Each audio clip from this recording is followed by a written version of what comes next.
സീത എന്താ വിചാരിച്ചേ? ഈ മെഡിക്കൽ റെപ്പിന്റെ പണിയെന്ന് പറഞ്ഞ ചുമ്മാ കുട്ടിക്കളയെന്നാ? നല്ലൊരു ഉദ്യോഗസ്ഥൻ ഒന്ന് ചുമ്മാ അതിലുണ്ട് മാഷേ. സാധാരണ ഡോക്ടർമാര് മുതൽ സ്പെഷ്യലിസ്റ്റ് സർജന്മാർക്ക് വരെ മരുന്ന് പറഞ്ഞു കൊടുക്കുന്ന ആളാ ഈ റെപ്പ്. ആ അതൊക്കെ പോട്ടെ, ഒരു സർപ്രൈസ് ഉണ്ട്. നാളെ ഒരു കേക്ക് മുറിക്കണം. എന്താ, ബർത്ത്ഡേയാ? ആ, സീതയുടെ ബർത്ത്ഡേ ഡിസംബർ 26. ഓ അതോർമ്മയുണ്ട്. പിന്നെ എന്താ സംഭവം എന്ന് പറ. പിറന്നാൾ തന്നെയാ. എന്റെ സീതന്റെ അല്ല, നമ്മുടെ ദിവ്യപ്രേമ ആരംഭിച്ചിട്ട് ഇന്ന് 4 വർഷം കഴിയുന്നു. നാളെ 5ാം പിറന്നാൾ. എന്നാ പിന്നെ നമുക്ക് അതൊന്ന് ആഘോഷിക്കണ്ടേ?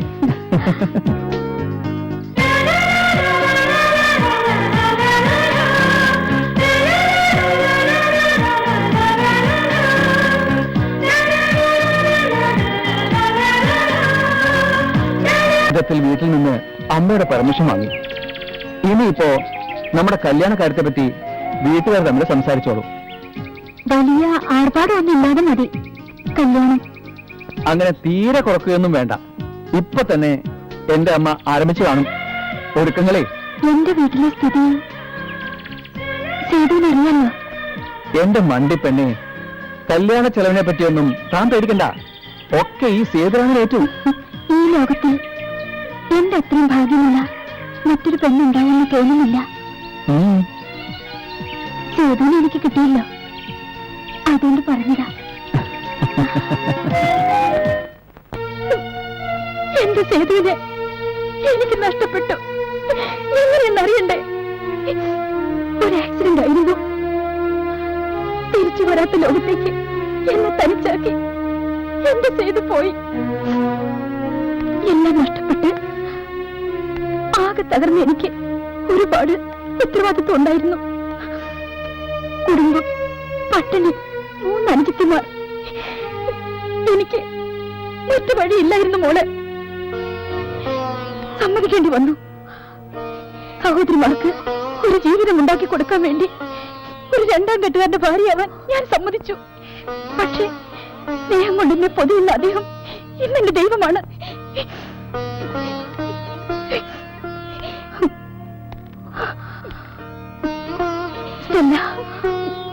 നീ എന്റെ മോള, എന്റെ രാമന്റെ പെണ്ണ്.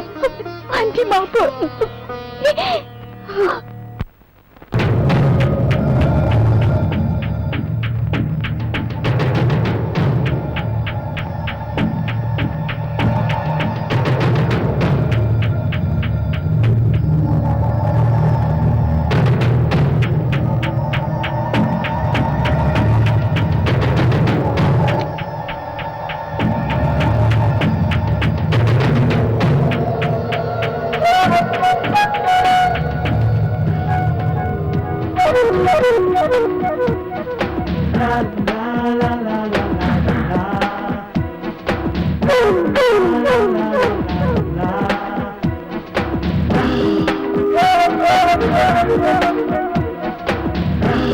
എനിക്ക് ശ്രീരാമനോട് ഒരിഷ്ടക്കുറവും ഇല്ല.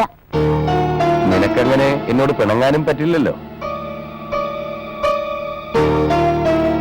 എന്റെ പ്രശ്നം ഇപ്പൊ അതൊന്നും അല്ല. എങ്ങനെയെങ്കിലും അവനെ അവിടെ നിന്ന് ഓടിക്കണം. ആരെ? നിന്റെ കസിൻ ബ്രദറിനെയോ? അവൻ അവിടെ ഉള്ളിടത്തോളം എന്റെ ആഗ്രഹം നടക്കില്ല. എന്തൊക്കെയാണെങ്കിലും ശ്രീനിയുടെ അമ്മയുടെ സ്ഥാനം അവർക്ക്. അമ്മ എന്റെ അച്ഛന് വയസ്സാം കാലത്ത് പറ്റിയ ഒരു അബദ്ധം, അല്ലാണ്ടെന്താ? ആ ശരി, അതല്ല നിന്റെ പേഴ്സണൽ കാര്യം. ഇപ്പൊ ആ പയ്യനെ ഒഴിവാക്കി തന്നാൽ എനിക്ക് എത്ര കാശ് വേണേലും ഈ ശ്രീറാം തരും. ആ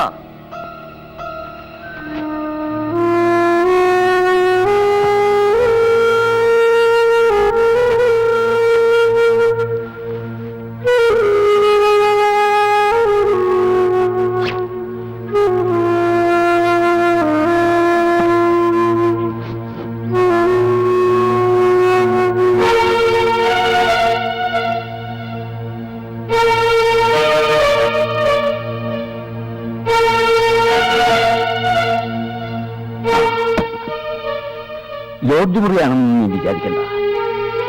ഭക്ഷണമൊക്കെ കൃത്യസമയത്ത് തന്നെ ഉണ്ടായിത്തരാൻ ആവുന്നതവിടെ. വിഷമിക്കാനൊന്നുമില്ല, എല്ലാം ഞാൻ പറഞ്ഞ ഏർപ്പാട് ചെയ്തിട്ടുണ്ട്. എനിക്ക് എന്ത് വിഷമമുണ്ട്? ഞാനും ഇവിടുന്ന് മാറണമെന്ന് വിചാരിച്ചിരിക്കായിരുന്നു. ഇതിപ്പോ ഇൻസ്റ്റിറ്റ്യൂട്ടിന്റെ അടുത്ത് തന്നെ ആയതുകൊണ്ട് കാലത്തും വൈകുന്നേരത്തുമുള്ള നിന്റെ നടത്തും കുറഞ്ഞു കിട്ടും. ശരി അങ്കിൾ, അപ്പോ ഞാൻ ഇറങ്ങട്ടെ.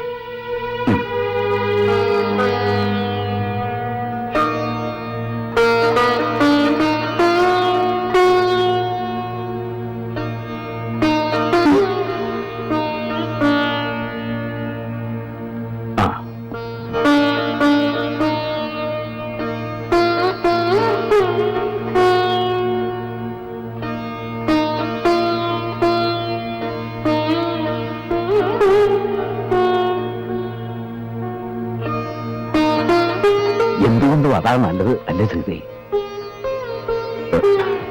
ഒറ്റയ്ക്കാവുമ്പോ അവൻ കുറച്ചുകൂടി ഉത്തരവാദിത്വമൊക്കെ ഉണ്ടാവും. സമയം കിട്ടുമ്പോഴൊക്കെ ഞാനൊന്ന് അന്വേഷിക്കുകയും ചെയ്യാം.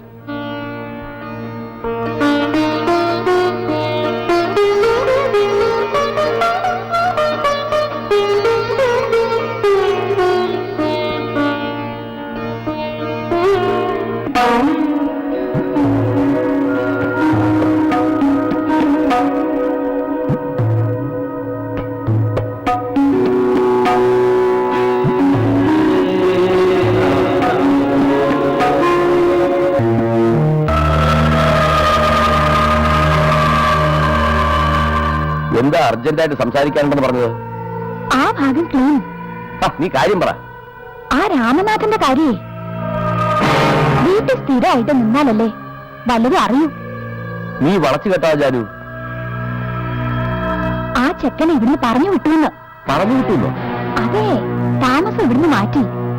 ഇപ്പൊ ഏതോ ഹോസ്റ്റലിലോ ലോഡ്ജിലോ മറ്റാണ്. ആരാ മാറ്റിയത്? ശ്രീയുടെ അച്ഛൻ.